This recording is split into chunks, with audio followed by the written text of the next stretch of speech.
I checked my phone one last time.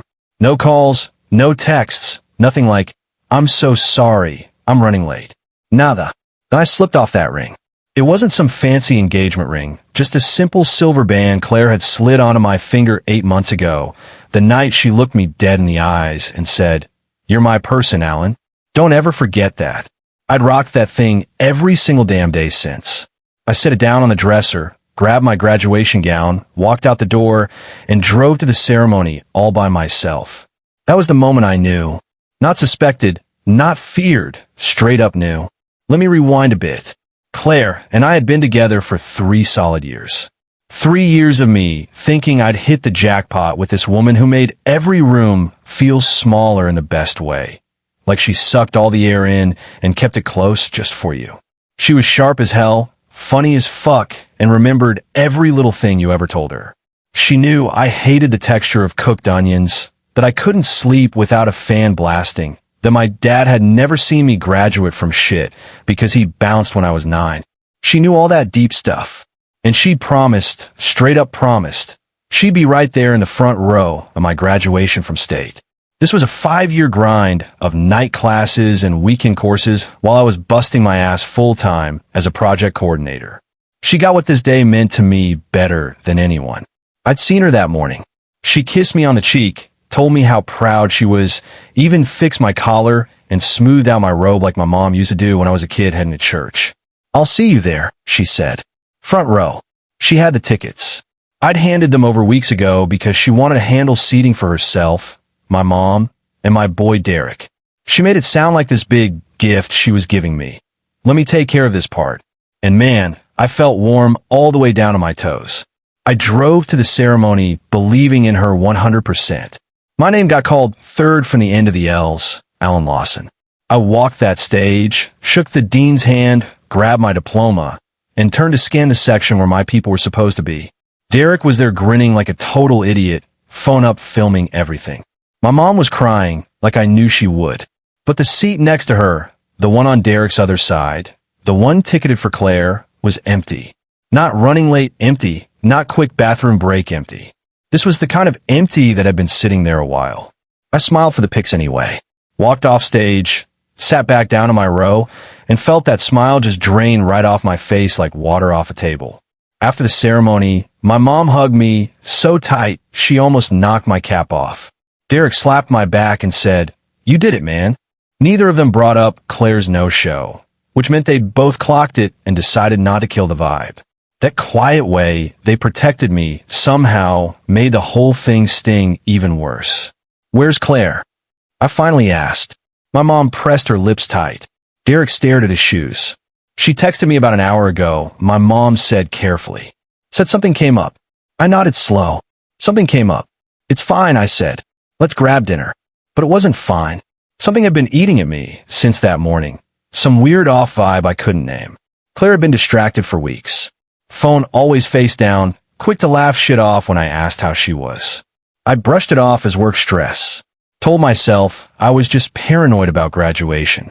Told myself a bunch of comfortable lies. I dropped my mom at her hotel, told her I'd see her tomorrow. Drove home. Sat in my car in the parking lot for a good 10 minutes, then called Claire. She picked up on the 4th ring, which was weird as hell. Claire always answered on the 1st ring for me. "Hey." Her voice sounded a little out of breath. "Hey," I said. "Where are you?" Half-second pause. "I'm so sorry, Alan. Something came up with work. A crisis with the Henderson account. I had to." "Claire." I cut in. "Where are you right now?" Another pause, longer this time. "I'm at the office." "Are you?" "Yes, Alan. I feel terrible. I know what today meant." "Send me a picture," I said. Silence. "What?" "Take a picture right now of wherever you are and send it to me." The silence after that hit different. It had weight, texture, like someone doing math in their head. "That's weird, Alan." I'll wait," I said. She hung up. I sat there in my car, phone still in my hand, and felt the whole 3-year world I'd been living in quietly collapsing on itself. I wasn't even fully pissed yet. It was something colder than anger. Pure clarity.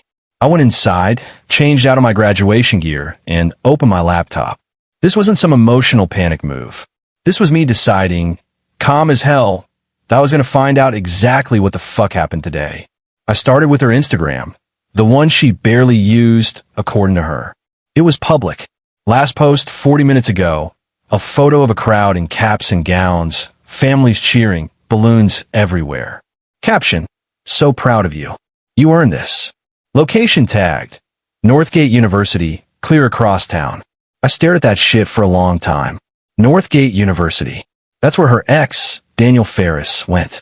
Daniel, the guy she swore was ancient history, not even on her radar. Daniel, whose name she still followed on IG, even though she barely used the app. Daniel, whose MBA graduation she had apparently just rolled up to. Today, instead of mine, she hadn't been handling any work crisis. She'd been across town cheering for the dude she dated before me. While I was up on that stage with an empty seat where she was supposed to be, Claire was hyping up her ex. I closed the laptop, grabbed that silver ring off the dresser, held it for a second, then set it back down. Called Derek. Tell me everything you know, I said, and don't protect me. Derek let out a long breath. Man, I saw something a couple months ago at Harmon's bar. She was there with him. I wasn't going to say shit, because I didn't know if it was anything. They were just talking, but what? The way she looked at him, Alan. I'm sorry. I should have told you. Nah, it's cool, I said. Thanks. I hung up. I don't know how to explain the next hour except that grief and rage slammed into me at the exact same time and started throwing hands in my chest. I sat on the couch and let them fight it out. Thought about every tire night I came home and she was there. Every road trip, every argument we fixed, every night she sat beside me studying, just keeping me company with her own book or work. 3 years of real, messy, ordinary, beautiful life. And she'd been keeping some back door cracked open the whole time. Grief hung around for about 40 minutes. Then something real, quiet, and ice-cold settled in behind it. And I made my decision. She showed up at my apartment just after 9. I heard her key in the lock. I was sitting at the kitchen table with a glass of water and her Instagram post open on my phone, face up where she could see it from the door. She walked in looking all relieved, like she'd rehearsed her story on the drive. Hands out a little, soft apologetic face, and went, Alan, I am so sorry about today. Let me explain. Close the door, I said. She did. Looked at me harder. Whatever she saw on my face made her fake apology start cracking. Come sit down, I told her. She sat across from me. Her eyes dropped to my phone. I watched her clock the post. Watched the color drain from her face. Northgate University, I said. That's where you were. She opened her mouth. I need you to not lie to me, I said. I need that more than anything right now. Do you get it? I'm asking you. Please don't lie. Claire looked at the table, then back at me. Something in her face just broke open. Yes, she said. I was at Daniel Ferris's graduation. I nodded. The cold thing in my chest didn't budge. How long? She looked confused. How long have you been talking to him again? She stared at the table. About 8 months. 8 months. Same time I've been wearing that ring she gave me. You? In a relationship with him? Her silence stretched 3 seconds too long. It's complicated. You sleeping with him? She flinched hard. Alan, are you sleeping with him, Claire? Yes. Her voice was barely a whisper. I'm sorry.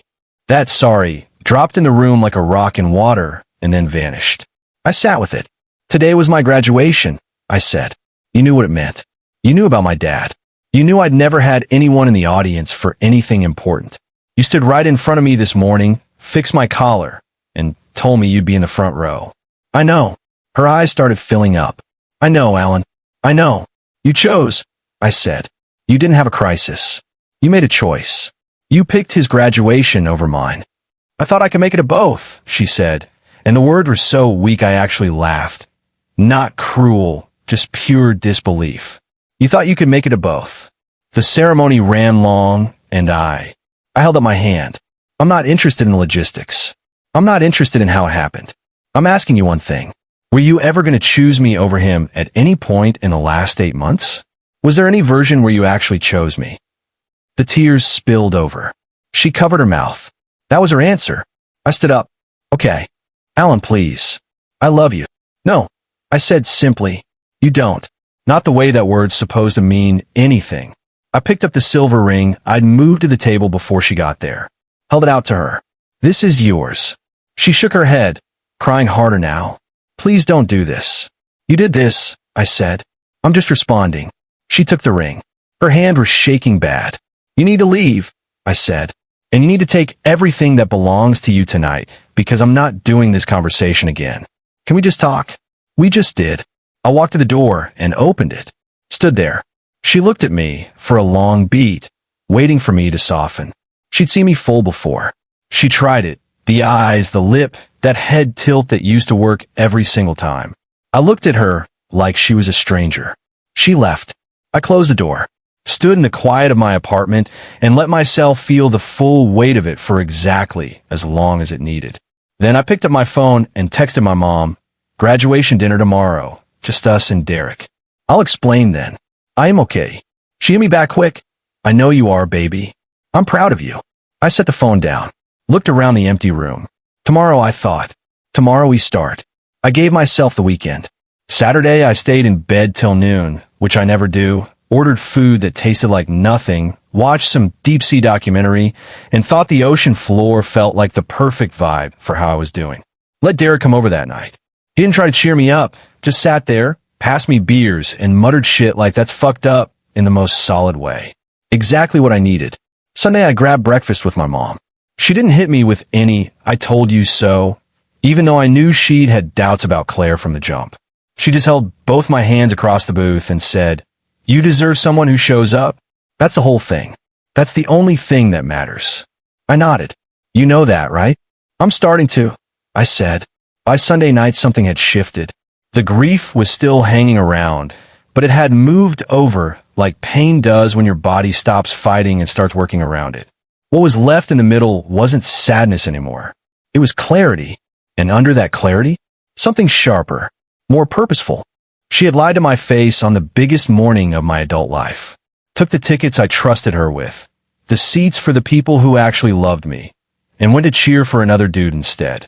Let me walk across that stage and turn to an empty spot on a day I'd told her over and over how much I needed her there. She'd done all that while wearing the face of someone who loved me. That kind of cold, deliberate move doesn't get fixed with "I'm sorry." It doesn't get smoothed over with a long talk. It gets consequences. I opened my laptop and started thinking real careful. Claire and I lived separately, but 3 years meant a lot of overlap, shared streaming accounts, a joint savings we'd been putting money into for a down payment someday, mutual friends, work connections. I'd even hooked her up with 2 solid clients for her freelance design gigs. I started making a list. Derek came by Monday night, and I walked him through it. He sat there, arms folded, listening hard. "You're not being emotional about this," he said, half statement, half question. I was emotional Saturday, I told him. Now I'm being practical. He nodded. "What do you need from me?" "A couple things. First, you saw the Maharmans 2 months ago. Any other mutual people there? Like Jamie or Chris?" "Yeah, Jamie and Chris were around." "Good. Those 2 ran in the bigger circle where Claire did most of her networking." "Second, that Henderson account she mentioned. You know anyone there? Want to check if her alibi even existed. If she told anyone at work she was dipping to another event." Derek raised an eyebrow. "I got a friend, Olivia, who used to work there. I can ask casual." The joint savings was first. I talked quick with my cousin who's a paralegal. She said I could pull my own contributions no problem, as long as I didn't touch hers. So I did that Tuesday. Clean. Only what was mine. I also emailed the 2 clients I'd referred to her firm. Kept it professional, just let them know we'd split, and if they needed other design options, I could connect them. No drama. Just facts. And yeah, that's where the practical part really kicked in. No rage, no scenes, just quiet, clean moves. One of them wrote back saying they'd actually been unhappy with the most recent deliverables and were glad for the opening to discuss alternatives. That shit wasn't something I engineered, bro. It was just what happened when the door got opened. Sometimes the truth just walks right in on its own, no cap. Olivia, Derek's contact, confirmed through her own network that Claire hadn't mentioned any client emergency on Friday. In fact, Claire had told a colleague she was leaving early for a personal obligation. She'd arranged her own cover story well in advance. This didn't surprise me. It just completed the picture, you know? Then there was Daniel Ferris himself. I didn't know much about him beyond what I'd passively absorbed over 3 years. That they dated for 2 years before us. That it had ended mutually, her word. That he'd gone back to school for his MBA. What I did know was that in Claire's Instagram post from his graduation, she'd tagged the location and his account. His account was also public. I spent 20 minutes on it. I wasn't looking for anything specific. I was just looking. What I found was that Daniel Ferris had a profile photo that included a woman, a different woman, not Claire, tagged in several recent posts, not a friend, and the body language was clear as day. The captions were warm in that specific way that screams, "We're together." I sat back. Claire had skipped my graduation, which she'd promised to attend for 2 years, to go watch an ex-boyfriend graduate. An ex-boyfriend who appeared to already be involved with someone else. She'd blown up our 3-year relationship for a man who hadn't even left his current relationship to be with her. I almost felt sorry for her. Almost. I forwarded the relevant Instagram posts, Claire's graduation post, and a screenshot of Daniel's profile showing his apparent relationship status to Derek with a single message, for your awareness. Derek, who had his own complex history with Claire's friend group and was no longer feeling charitable toward anyone in that orbit, made sure the information reached the right people. I didn't ask him to do this. I simply shared the information with my closest friend and let human nature take its course. By the following weekend, the story had moved through the social circle like water through tissue paper. Claire's friends, particularly the ones who'd been enthusiastically supportive of our relationship, were not pleased to learn the full picture. Several of them had been at my graduation party the previous year. They bought us a couple gifts at Christmas. They believed in the version of Claire that showed up to things and cared about her partner. That version had apparently been a performance.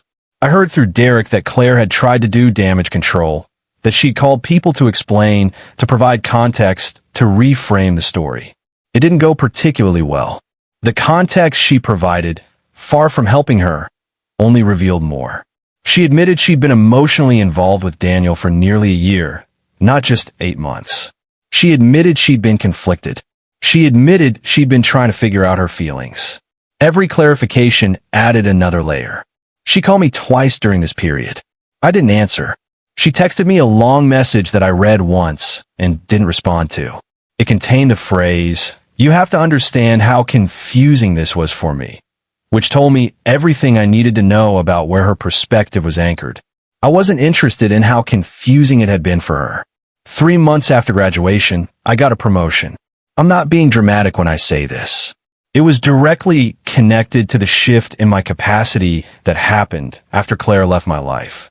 Not because she'd been holding me back in some obvious way, but because I've been allocating an enormous amount of quiet, unconscious energy toward managing a relationship that had been, I now understood, fundamentally dishonest for nearly a year. That energy came back to me. I started staying later at work, not out of obligation, but out of genuine engagement. I started contributing to projects outside my direct scope. I started being the person in the room who noticed things and said them clearly and followed through. My director called me into her office in September and offered me a senior project manager role with a 20% salary increase. I accepted it while she was still describing the responsibilities. Derek took me out for drinks to celebrate, and we sat at the bar, and he looked at me and said, "You look different." "Different how?" "Like someone turned the lights on," he said. I understood what he meant.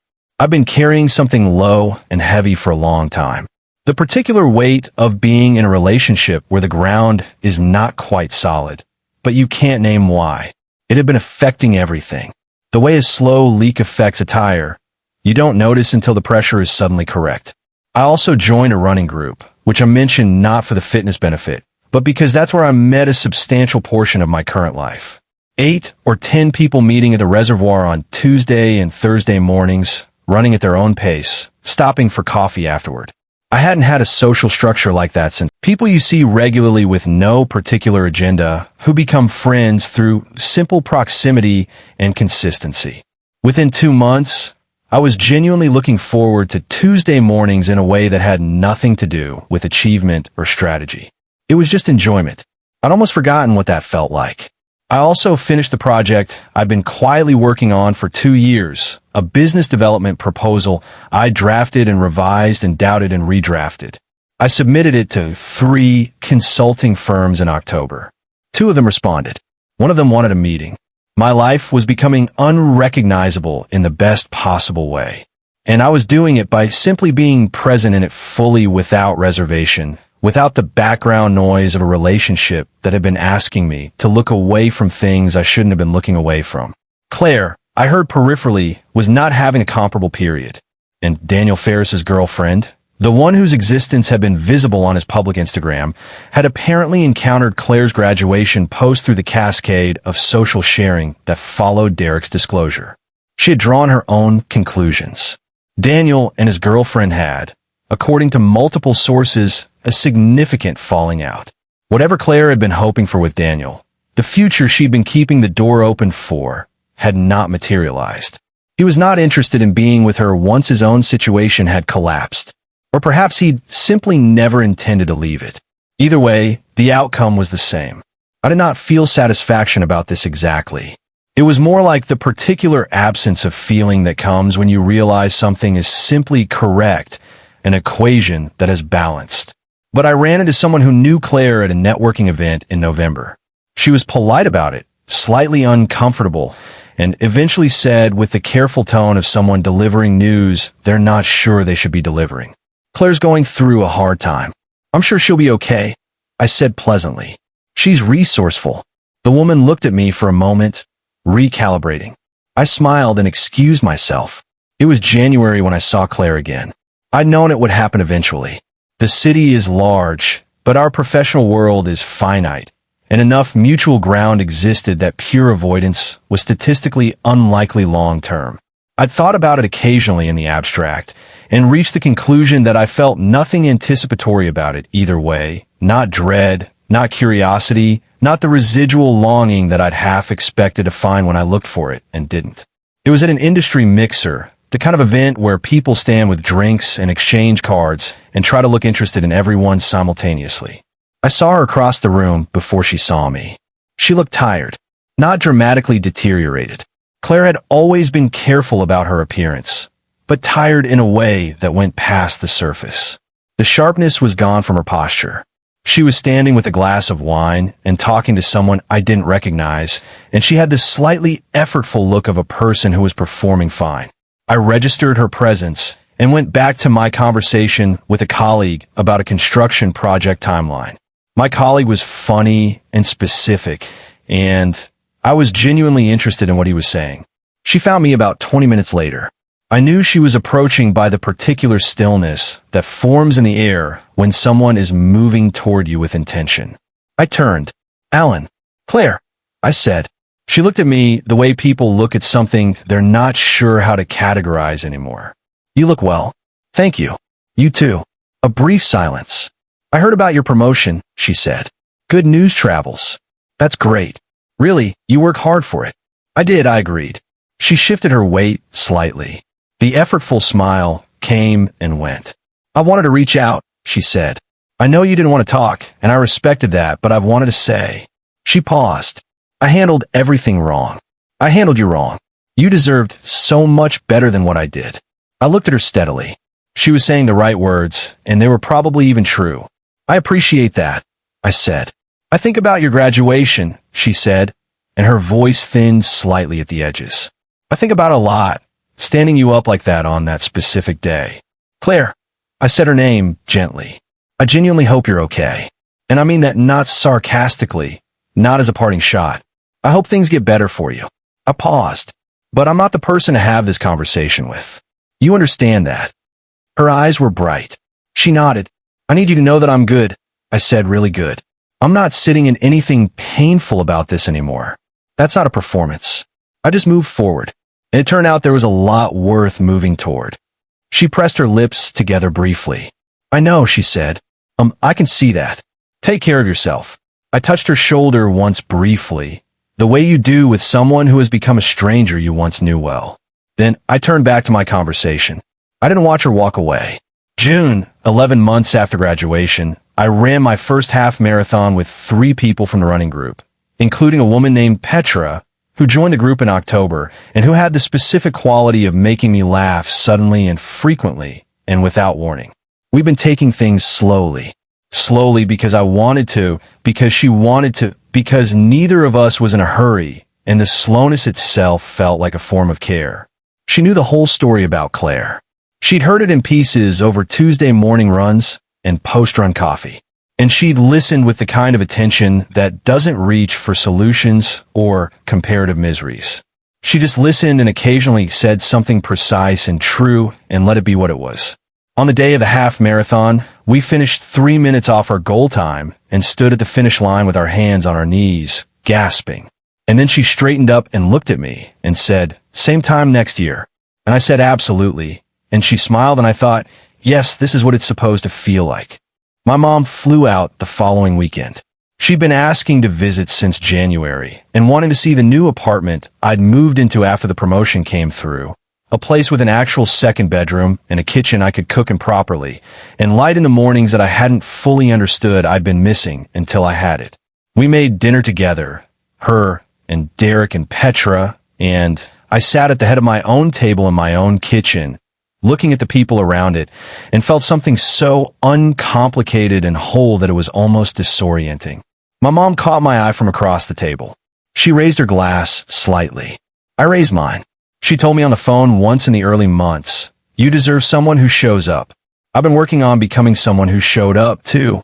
To his own life, to the people in it, to the mornings and the difficult projects and the ordinary Tuesdays that add up to everything. I'd done that, and I was doing that. I heard about Claire the way my mother had always said news travels best through someone who mentioned it in passing and clearly expected it to land differently than it did. Claire's moving, a mutual contact told me at an event in August. Taking a contract position in another city. Fresh start, I think. Good for her, I said, and I meant it. I didn't ask for details.